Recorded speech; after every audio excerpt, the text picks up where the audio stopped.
All right, sports fans, how's everybody out there doing? William Martin coming at you one more time here on YouTube with another edition of the 300 Pounds of Sports Knowledge Podcast. Now, yesterday produced a hectic outcome in college basketball as seven top 10 teams lost, albeit all of those defeats came on the road. And this was the first time in men's college basketball history that this occurred with seven top 10 teams losing on the same day. We saw number one Gonzaga lose to number 23 St. Mary's 67 to 57. Number two Arizona lost to Colorado 79 to 63. Number three Auburn lost to number 17 Tennessee 67 to 62. Number four Purdue lost to Michigan State 68 to 65. Number five, Kansas lost to number 10, Baylor, 80 to 70. Number six, Kentucky lost to number 18, Arkansas, 75 to 73. Number nine, Texas Tech lost to TCU, 69 to 66. And then earlier in the week, number eight, Villanova lost to number 21, Connecticut. Now, number seven, Duke, and number 10, Baylor were the only top 10 teams that did not lose this week. Typically, when you would see the top ranked team lose, you figure, okay, somebody's going to step up and overtake them in the rankings. But this week is a little bit different, and it wouldn't surprise me to see Gonzaga remain number one, just due to the fact that so many teams behind them lost, and I don't see Duke or Baylor making that much of a jump up in the polls to overtake the Zags. You look at it, these are the dog days of the college basketball season. And when you have conference foes, number one, you throw out the rule book, especially this time of the year. Number two, yesterday was senior day slash senior night for a lot of these opponents of these ranked teams. And the thing is like there's always a lot of emotion in those respective buildings. Because for a lot of those kids, this is their last time putting on their uniform in front of the home fans. And on top of that, all of these teams that lost yesterday lost to good teams. You look at St. Mary's. St. Mary's is ranked number 23. They're probably going to be in the top 20 when the new poll comes out tomorrow. And St. Mary's can ball. The bottom line is if anybody doesn't watch the West Coast Conference consistently, St. Mary's can go out there and ball. You look at Arizona looking to losing to Colorado. There was a lot of emotion in that building. Colorado was a tournament team last year, and they have a plus 500 record in the Pac-12, and they're hopeful that they can get in to the field of 68 this year. I mean, the Pac-12 definitely has four locks with Arizona, USC, UCLA, and Oregon. But you know what? Colorado is looking to be that fifth team, and they made a statement yesterday in knocking off Arizona.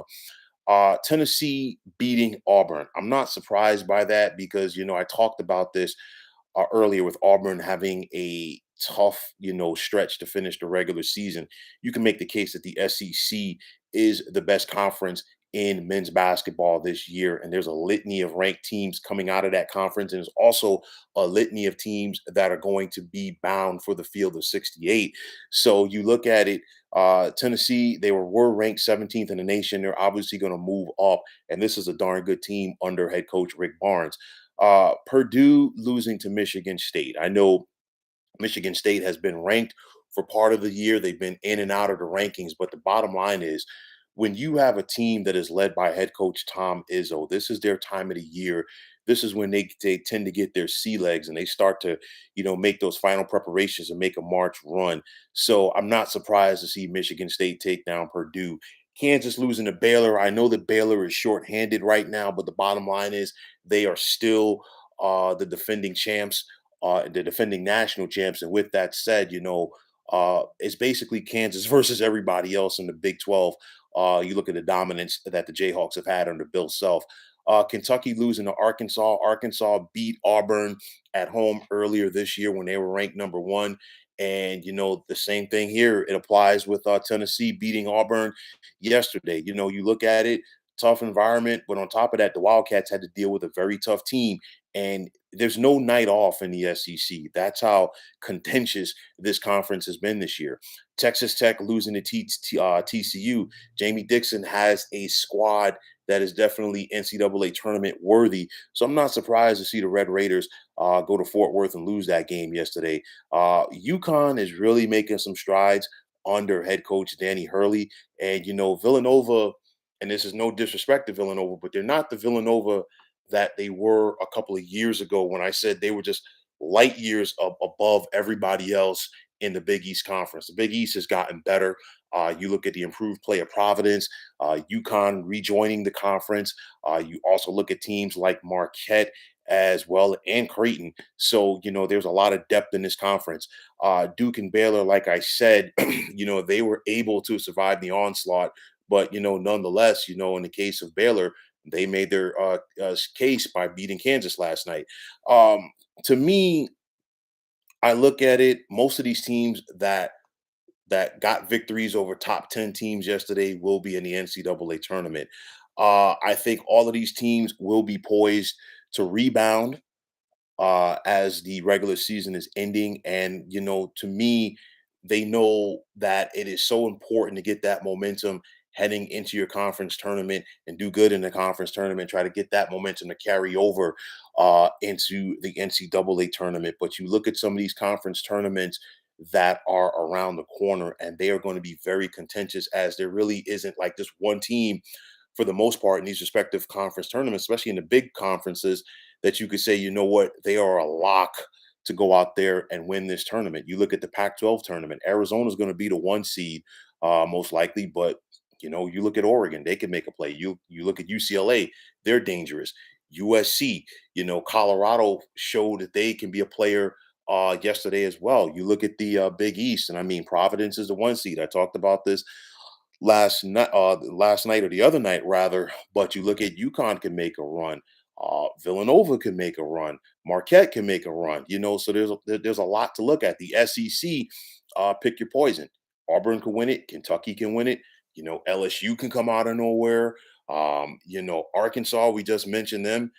There's a lot of teams in that conference as well. The Big Ten, forget about it. You look at the Illini, you look at Michigan State, you look at Rutgers, even Ohio State, who was ranked, went on the road today and lost to Maryland. So that just gives you an idea of how difficult that it is this time of the year. But the bottom line is March Madness has started early.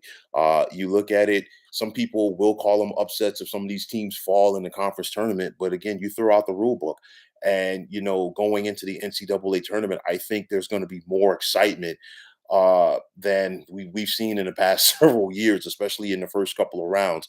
But this right here just shows you how tough it is to win on the road in college basketball. This also shows you, the gap is not that far between a lot of these teams. So with that said, I think that's going to make for even more excitement come next month in the big dance. I think this is just a precursor of things to come. It was a great day for college basketball for upsets, but nonetheless, I'm not surprised. And like I said, things are coming on the horizon for March. So, folks, that is going to wrap it up. And as always, I want to take this time out to thank you for tuning into the 300 Pounds of Sports Knowledge podcast here on YouTube. Want to take the time out to thank all of you fine folks out there for tuning in. And if you have not already, please feel free to subscribe to this channel. Now, if you're on Twitter, please feel free to follow me at 300 Pounds of Sports. And like I always say, if you follow me, it will be my pleasure to follow you right back. There's also the sports discussion group on Facebook at the Sports Depot 365. You can check it out, drop a line, and be a part of one of the better sports debating sites going on social media.